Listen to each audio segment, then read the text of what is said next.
এই সমস্ত কীর্তিকলাপে মনে হইতেছে যে পুলিশ, হবিগঞ্জের বর্তমান পুলিশ প্রশাসন কোনো একটা বিশেষ দলের হয়ে কাজ করতেছেন এবং এই সমস্ত সন্ত্রাসী কর্মকাণ্ডকে অতীতে যেভাবে ওনারা আশকারা দিয়ে আসছেন, লালন পালন করছেন, এই সকল দারোগা ওসিরা এখনও ওই সন্ত্রাসকে লালন করার চেষ্টা করতেছেন।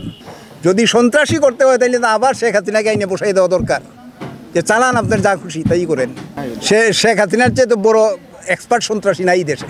প্রিয় সাংবাদিক ভাইয়েরা, আপনারা জানেন 2018 সালের কোটা আন্দোলনের মধ্য দিয়া তৎকালীন ডাকসুর ভিপি নুরুল হক নূরের নেতৃত্বে, আমাদের নেতা নুরুল হক নূরের নেতৃত্বে একঝাঁক তরুণ, শিক্ষিত তরুণ বাংলাদেশের স্বেচ্ছাচার এবং স্বৈরাচারের বিরুদ্ধে একটা আন্দোলন শুরু করে, যেটা কোটা বিরোধী আন্দোলন নামে খ্যাত। ওই কোটা বিরোধী আন্দোলনের সূত্র ধরেই 2024 সালে এসে শেখ হাসিনা ক্ষমতা থেকে পালাইয়ে যেতে বাধ্য হয়েছে। এই অবস্থায় আমরা আশা করছিলাম বাংলাদেশে আর রাজনৈতিক দুর্বৃত্তের জন্ম হবে না। আমরা আমাদের দল সংগঠনের কাজ করতেছি, তারই অংশ হিসাবে হবিগঞ্জ সদর থানার নিজামপুর ইউনিয়নে আজকে কমিটি গঠনের কথা ছিল এবং এই উপলক্ষে একটা জনসভা এখানকার স্থানীয় নেতৃবৃন্দ আয়োজন করছেন। এইখানে যখন আসবো ঠিক তখনই শুনলাম একটা বিশেষ রাজনৈতিক দল, লোকে বলে এরা নাকি নিজেদেরকে বিএনপি দাবি করে, এরা আইসা এইখানে প্রথম স্লোগানটাই হইল তাদের যে এখানে আওয়ামী লীগের মিটিং হবে, মিটিং করতে দেওয়া হবে না।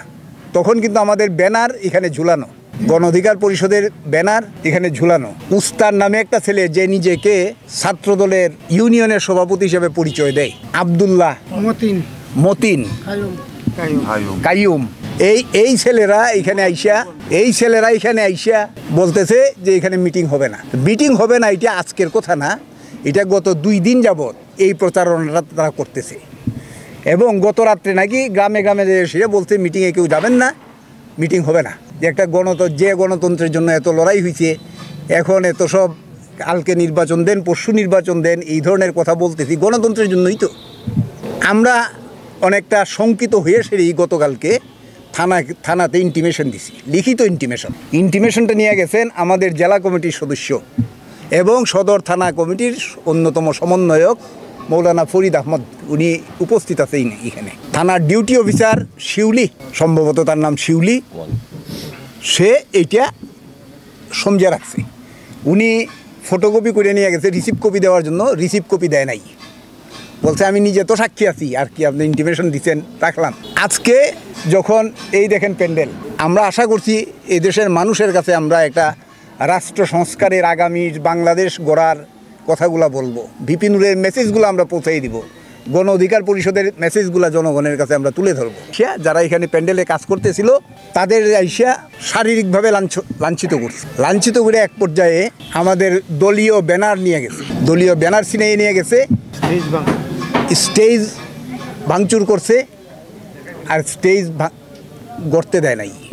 তখন হবিগঞ্জ সদর থানার পিকআপ নিয়ে একজন পুলিশের দারোগা আসছে, সে আইসা নাকি এখানে বলছে যে নুমান সাহেব তো আওয়ামী লীগই করে, যতটুকু আমি শুনছি স্থানীয় 2-1 জনের মুখে। তো এই দারোগাকে আমার চিনতে হবে। এই সমস্ত কীর্তিকলাপে মনে হইতেছে যে হবিগঞ্জের বর্তমান পুলিশ প্রশাসন কোনো একটা বিশেষ দলের হয়ে কাজ করতেছেন এবং এই সমস্ত সন্ত্রাসী কর্মকাণ্ডকে অতীতে যেভাবে ওনারা আশকারা দিয়ে আসছেন, লালন পালন করছেন, এই সকল দারোগা ওসিরা এখনও ওই সন্ত্রাসকে লালন করার চেষ্টা করতেছেন। মানুষের মধ্যে আতঙ্ক ছড়াইয়ে দিয়ে সেটা গণ অধিকার পরিষদের আজকের জনসভাটাকে ওরা বিভ্রান্ত করছে। আমরা এর তীব্র প্রতিবাদ জানাই। যে বন্ধু প্রতিম দল, আরে নির্বাচন তো আগামীতে, আপনারা মাঠে কাজ করেন, আমরাও মাঠে কাজ করি। নির্বাচনের সময় ভোটের মাঠে আসেন না। 15 বছর তো ভোট কেউ দিতে পারে নাই, 17 বছর ভোটের মাঠে আসেন। আমরাও ভোটের রাজনীতি করি, আপনারাও করেন, সুন্দর মতো আগাইয়ে দেয়। এই সন্ত্রাস কেন? যদি সন্ত্রাসী করতে হয় তাহলে তো আবার শেখ হাসিনাকে আইনে বসাই দেওয়া দরকার, যে চালান আপনার যা খুশি তাই করেন। শেখ হাসিনার চেয়ে তো বড় এক্সপার্ট সন্ত্রাসী নাই দেশে। যে ঘটনাটা ঘটছে এটা গণতন্ত্রের জন্য কলঙ্ক, গণতন্ত্রের জন্য হুমকি।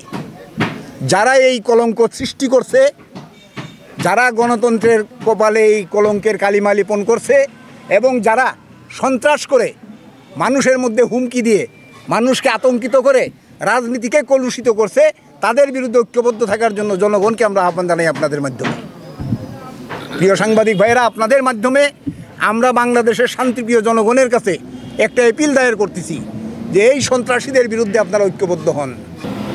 আমরা আমাদের জনসভা করব ইনশাল্লাহ, পরবর্তীতে নেতৃবৃন্দের সাথে আলোচনা করে আমরা তারিখ ধার্য করব, জনসভা করব। গণতন্ত্র আছে, গণতন্ত্র থাকবে, কেউ বাধাগ্রস্ত করতে পারবে না। আর প্রশাসনের যে সকল লোক অতি আপন সাজার চেষ্টা করতেছেন তাদেরকে অবিলম্বে এখান থেকে প্রত্যাহার করতে হবে, এই দাবি আমরা এখানে জানাইছি। আপনারা এখানে আসছেন খবর পাই এসে, আমরা আপনাদের কাছে কৃতজ্ঞ। গণতন্ত্রের অগ্রযাত্রায় আপনারা সহযোগিতা করবেন। আমরা তো মিটিংয়ে আসছি, এখন যে এসে অবশ্যই আইনি ব্যবস্থা নিব।